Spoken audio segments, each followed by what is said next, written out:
गुरु विश्वामित्र ने कहा, राम, आतताई कोई भी क्यों ना हो, उसे मारने से कोई दोष नहीं होता है। इसलिए मेरी आज्ञा का पालन करो और इसे मार दो। जो ही गुरु जी ने आदेश दिया, प्रभु राम ने अपने धनुष की प्रतिज्ञा को खींच करके छोड़ दिया। वो प्रतिज्ञा इतने जोरों से गरजी, जिसकी गर्जना को सुन करके ताड़का क्रोध कर धारी। और उस गर्जना को सुना ताड़का ने बड़े जोरों से अपना मुख फैला करके और दौड़ पड़ी। भगवान राम ने जब अपनी ओर आते हुए देखा कि एक ही प्राण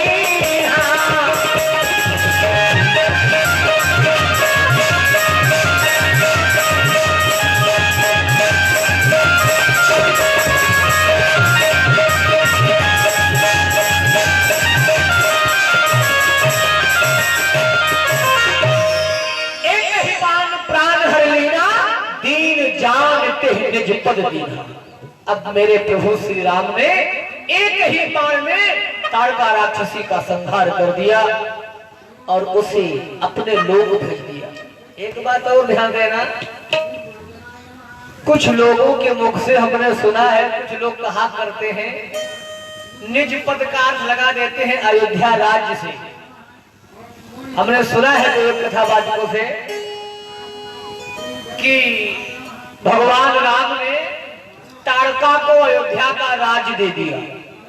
एक जगह कथा हो रही थी तो एक विद्वान जी बता रहे थे कि एक बार महाराज दशरथ कहीं गए होंगे शिकार खेलने,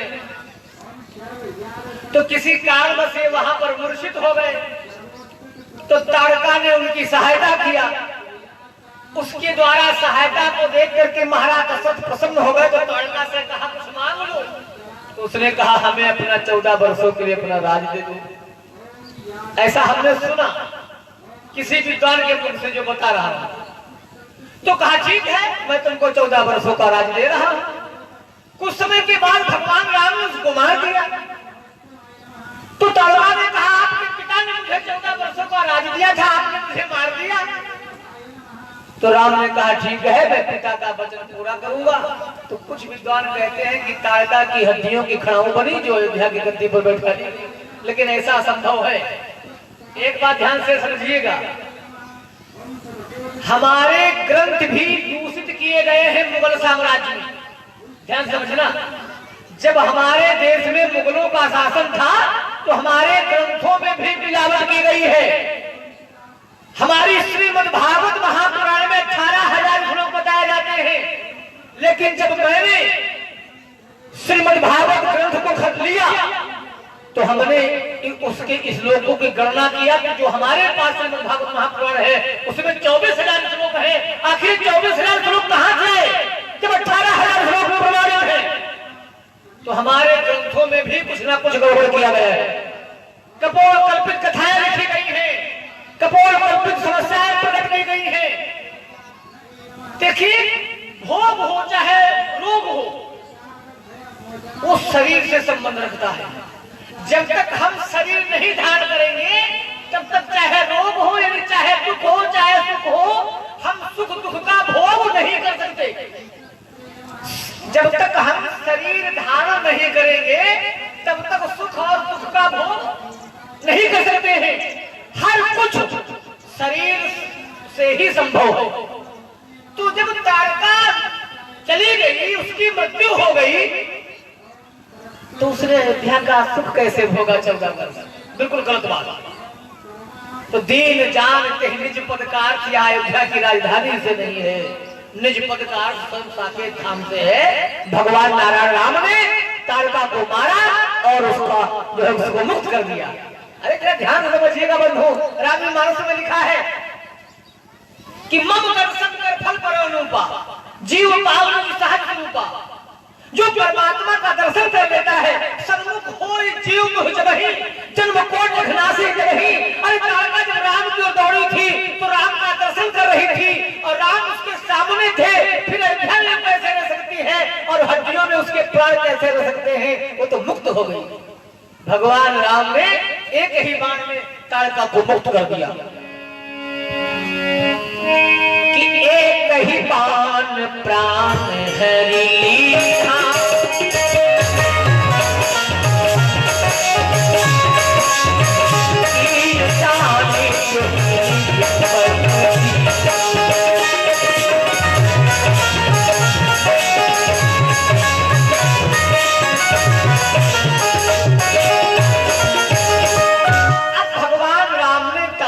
तो कल्याण कर दिया। इधर महाराज विश्वामित्र ने स्वयं ब्रह्म परमात्मा श्री राम को दो विद्याएं दिया, बला और अति बला। जिन विद्याओं के प्रभाव से ना तो शक्ति क्षीण होती है, ना तेज क्षीण होता है, ना भूख लगती है, ना प्यास लगती है, चाहे जितने दिन तक युद्ध करो, जाते लागना क्षुधा पिपासा, अतुलित बल तनु तेज प्रकाशा। आज महाराज विश्वामित्र ने प्रभु राम को दो विद्याएं दिया, समस्त हथियार समर्पित किए। उसके बाद आश्रम पर लेकर के आते हैं। आश्रम पर जब पहुंचे, कंदमूल फल भोजन करते हैं, गुरु जी की सेवा करते हैं। गुरु जी को सजन कराने के बाद प्रभु राम और लक्ष्मण सोते हैं। जब सुबह हुआ तो प्रात कहा कि प्रात कहा मुनि संग रघुराई, निर्भय जग करहु तुम जाई। आज प्रभु राम गुरु जी से कहते हैं, गुरुदेव अब आप निर्भीक होकर के यज्ञ करो। एक बात याद रखना बंधु, जिस यज्ञ की रक्षा करने के लिए स्वयं यज्ञ पुरुष भगवान आए हो, परमात्मा आए हो, फिर कहने की बात क्या? महाराज विश्वामित्र समस्त संत जनों को साथ में लेकर के वैदिक मंत्रों का उच्चारण करना प्रारंभ किया और हवन पूजा पाठ प्रारंभ हो गया कि होम करला ये मुनि झारी, होम करला ये मुनि झारी, आप रहे मन की रखवाली।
ओम श्रीमन्महागणाधिपतये नमः।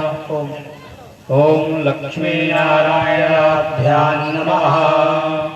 गणनाथ सरस्वती रविशुक्रबृहस्पति पंचैतां संस्मरे नित्यं वेदवाणीं प्रवर्तये। हरि ओम। स्वस्ति न इन्द्रो वृद्धश्रवाः, स्वस्ति नः पूर्वा विश्ववेदाः, स्वस्ति नस्तार्क्ष्यो अरिष्टनेमिः। स्वस्ति नो बृहस्पतिर्दधातु प्रेखारश्वामारुताः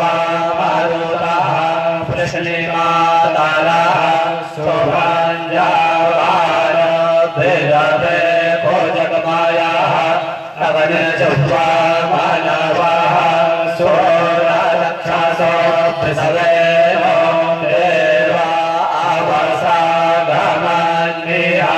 भद्राङ्गानि देहि श्रेयोयां देवा भद्रां पश्येमाक्षायज्जायतनाः स्त्रीरायराङ्गैस्तुष्टो वाग्वं सस्तानो दर्शे माहिरे वाहिरञ्जरायुः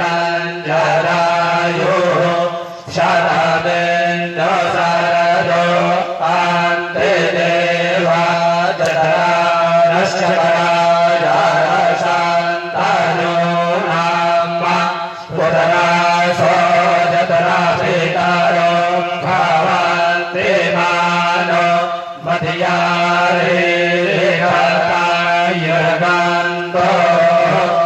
आदित्यौरादितिरान्तरिक्षामादितिर्माता सा पिता सा पुत्रा विशदे देवा आदितिः पञ्चजना आदित्यजातमादित्यजातवाम्मा द्यौः शान्तिरन्तरिक्षगुं शान्तिः पृथिवी शान्तिरापः शान्तिरोधयः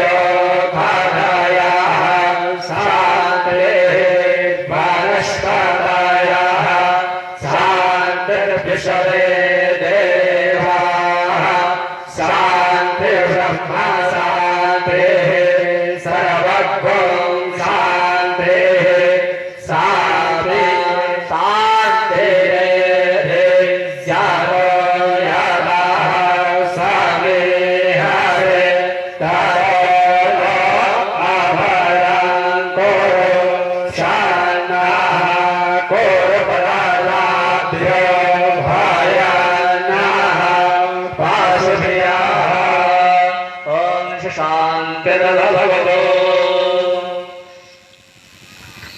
बोलिए श्री सच्चिदानंद भगवान की जय हो, श्री यज्ञ नारायण भगवान की जय हो।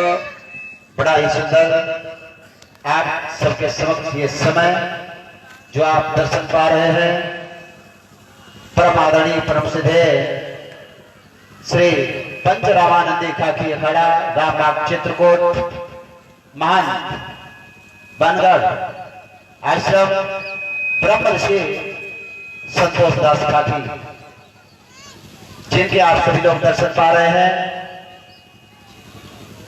वास्तव में ऐसे संतों की मनुष्यों की आवश्यकता है जो कि हम सबके युवाओं के प्रेरणा स्रोत आवश्यकता है। आप सब लोग दर्शन पा रहे हैं, समय ज्यादा नहीं है, महाराष्ट्र के बुखार में से आप लोग बचनामृत पान करेंगे और कल नैमिष व्यास पीठाधीश सेवन जगदाचार्य उपेंद्रनाथ सरस्वती का भी आगमन होने वाला है।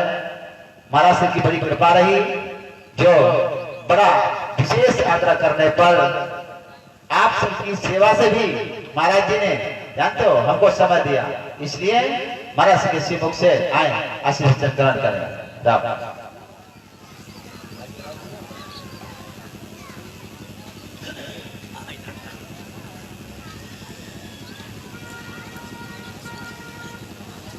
हरि ओं तत्पुरुषाय विद्महे महादेवाय धीमहि तन्नो रुद्र प्रचोदयात् दशरथाय विद्महे सीतावल्लभाय धीमहि तन्नो राम प्रचोदयात् जनकात्मजाय विद्महे रामपत्न्यै च धीमहि तन्नो सीतां प्रचोदयात् रत्नाकराधौतपदां हिमालयकिरीटिनीं ब्रह्मराजर्षिरत्नाभ्यां वंदे भारत मातरम। बोलिए यज्ञ पुरुष भगवान की, भारत माता की, सत्य सनातन धर्म की।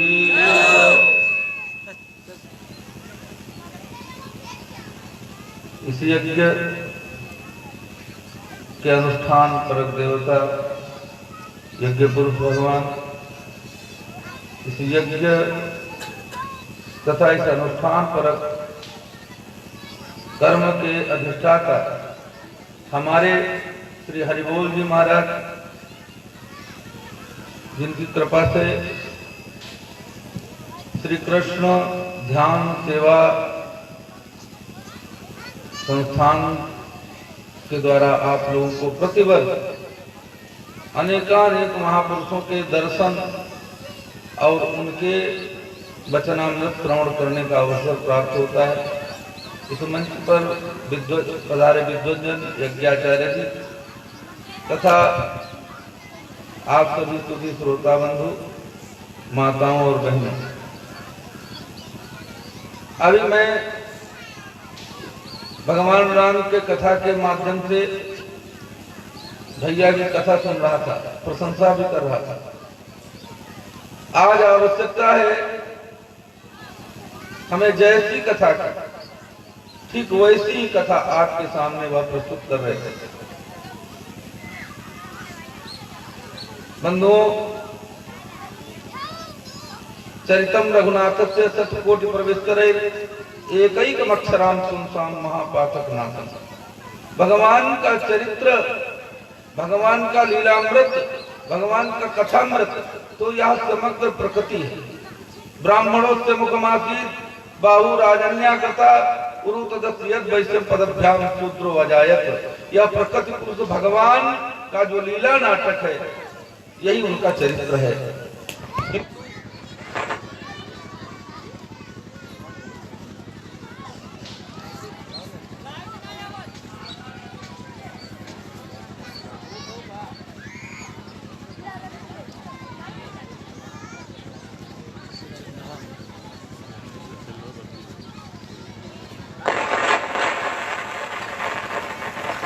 बोले राधा माधव।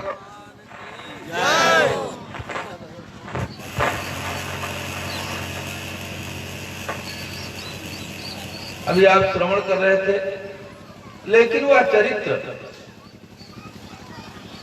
उसका कार्य जो है, यदि हमें श्रवण करने में ठीक तदनुसार प्रतिफलित हो, तब तो हमारे लाभ के लिए।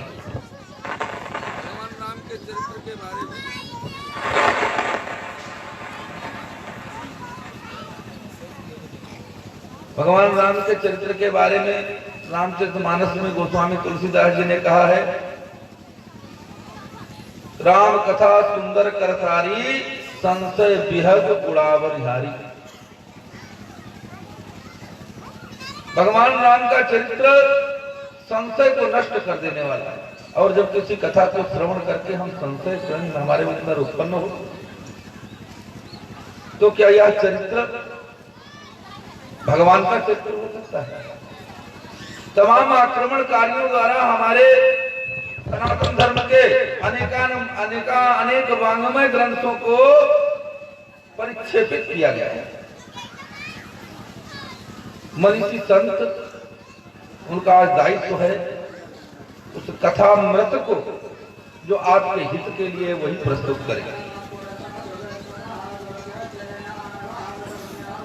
यदा यदा ही धर्मस्य ग्लानिर्भवति भारत अभ्युत्थानं धर्मस्य तदात्मानं सृजाम्यहम्। जब जब इस भगवान की बनाई हुई प्रकृति पर कोई आपत्ति आती है, जब धर्म का ह्रास होता है, अधर्म अपनी आंखें खोलता है, तब भगवान अपनी परम प्रियतमा प्रकृति की सुरक्षा के लिए, इसे जीर्णोद्धारित करने के लिए वह यथा आवश्यकता अवतरित होते हैं।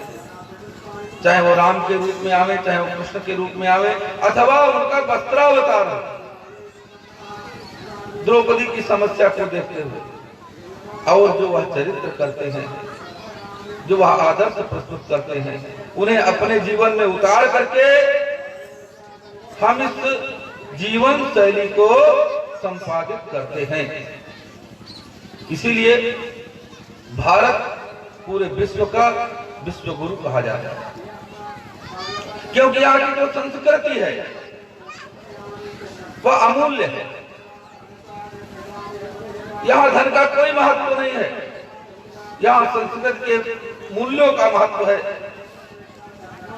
हम यहाँ संस्कृति को मूल्यांकित करना जानते हैं।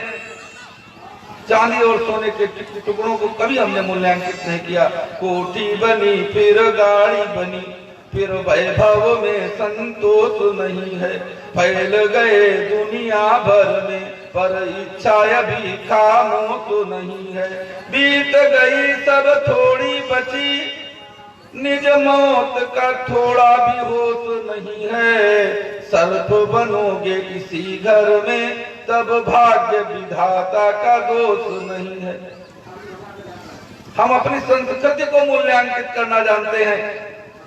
हम जानते हैं कि हमारा यह अल्प जीवन, अल्पावधि है इस जीवन की। इस इतने जीवन में जो हमें लक्ष्य का संधान करना है, उसे हम कैसे करें?